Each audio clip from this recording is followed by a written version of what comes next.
They ignored the fact that you got chartered flights because of this girl. They ignored the fact that ratings were going through the roof because of this girl. Instead, they resented it because they said, yo, we were doing stuff long before Caitlin Clark got here, and y'all wasn't paying attention then.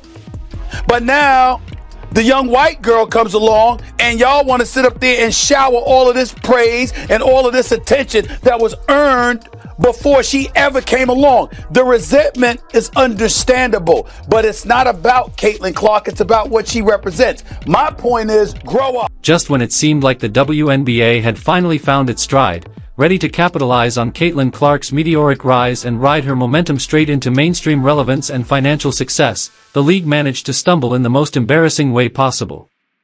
And by stumble, I don't mean a minor misstep, I mean a complete and humiliating faceplant. Because Caitlin Clark, the league's one-woman ratings engine, the only player consistently driving ticket sales, television viewership, and cultural buzz, is now sidelined for the rest of the season. The very player who was carrying the league's popularity on her shoulders has been forced out, leaving a massive void that the WNBA doesn't seem remotely prepared to fill. Now the pressing question becomes, what happens to the WNBA's popularity moving forward?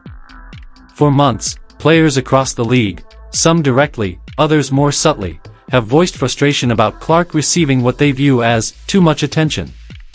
The constant refrain has been, we respect her, but we also deserve our shine. Well, this is their chance to prove that sentiment. If Clark really was taking up all the spotlight, then her absence should create space for others to step up and carry the torch. But instead of resenting the financial impact she has brought, players should adopt the mindset that a rising tide lifts all boats. They should embrace her contributions, acknowledge the way she elevated the game, and continue her momentum by working with her, not against her, to make the league more profitable and sustainable.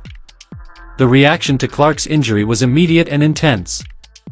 Fans were outraged, social media went into meltdown mode, and sports talk shows lit up with heated debates. Leading the charge was none other than Stephen A. Smith, who was practically vibrating with fury as he unleashed his criticism. He didn't hold back, calling out everyone, rival players who targeted Clark, the league itself, Commissioner Kathy Engelbert, and especially Angel Reese, who, true to her controversial style, is once again drawing attention for faking a back injury as though it were part of her branding strategy. Stephen A. left no doubt where he stood, making it clear that the WNBA's decision-makers and Clark's jealous rivals were all part of the problem.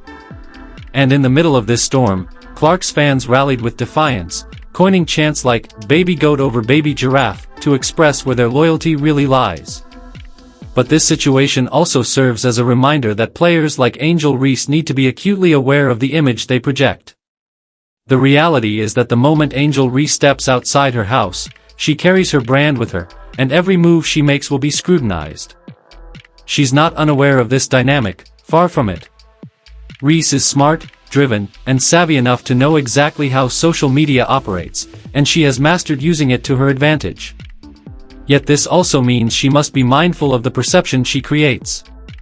Every staged injury, every viral stunt, and every dramatic headline contributes to a narrative that may not work in her favor long-term. She is shaping her own image, and that image isn't always flattering compared to Clark's. It's worth pausing to remember just how transformative Caitlin Clark has been. Before her arrival, watching a random WNBA game was something reserved for hardcore fans or your overly competitive cousin who bragged about being different. Clark changed all of that. She turned women's basketball into must-see television. People were rearranging dinner plans and clearing their schedules just to watch her hit logo threes. She brought an electricity the league had never experienced before. And how did the WNBA respond? By overworking her, failing to protect her, and essentially running her into the ground. Now, with Clark sidelined, the league will desperately attempt to spin this as business as usual, even as the product itself collapses faster than Angel Reese's questionable shot selection on a cold night. The celebration surrounding Clark's arrival and the league's sudden surge in relevance has now been cut short. Just yesterday, WNBA players learned a painful truth: be careful what you wish for. The New York Post headline said it best: Caitlin Clark sidelined with shock injury, and that word, shock, carried weight. It wasn't just shocking because she went down. It was shocking because of what her absence represents for the league. Naturally, the first person to completely lose his cool was Stephen A. Smith. ESPN's fiery voice didn't just offer a standard, get-well-soon message like so many others. He erupted like a one-man storm. While other media figures shuffled their feet and gave lukewarm responses, Stephen A. came out swinging, torching the referees, slamming the league's executives, and ripping into the jealous players who have been targeting Clark from the very start. Finally, someone said what fans had been screaming for months. To underscore the stakes, fanatics even reported that sales of WNBA merchandise had doubled, driven by Caitlin Clark's popularity alone. At this point, the league is being forced to confront a brutal reality. This wasn't just Stephen A. spouting off. This was him acting like a prosecutor presenting hard evidence to a jury. He laid out the WNBA's failures with precision: clueless executives, referees too weak to control the chaos, and Angel Reese's antics adding another embarrassing headline to the mix. His central question was simple: do you really think the league can survive without Caitlin Clark? His answer? Absolutely not. And the numbers prove him right. Indiana, with Clark as the centerpiece, led the league in attendance both at home and on the road. The Fever averaged 17,035 fans in their home arena and drew over 15,000 in away games. Teams in 4 different cities were forced to move games into larger arenas just to handle the demand when Clark came to town. Without her, none of this happens. Attendance across the league rose nearly 50% last season, with Indiana leading the way, up a staggering 319% compared to the year before Clark's arrival. And let's look at television ratings. Games featuring Clark averaged 1.178 million viewers, while games without her barely scraped 394,000. That isn't just a drop-off, that's a collapse so sharp it looks like the league fell off a cliff. And yet, despite these obvious facts, you still hear players like Angel Reese griping that Clark is hogging the spotlight. Here's the harsh truth: people aren't tuning in to watch a turnover-prone player who spends more time curating Instagram posts than refining her game. Caitlin Clark makes fans care. Angel Reese, on the other hand, often makes them roll their eyes. That's the reality.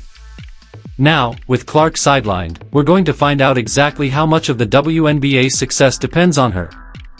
If the ratings nosedive, then the argument is settled: Clark is the golden goose, and the league has no choice but to admit it. Stephen A. Smith hasn't just suddenly decided to be outraged about this.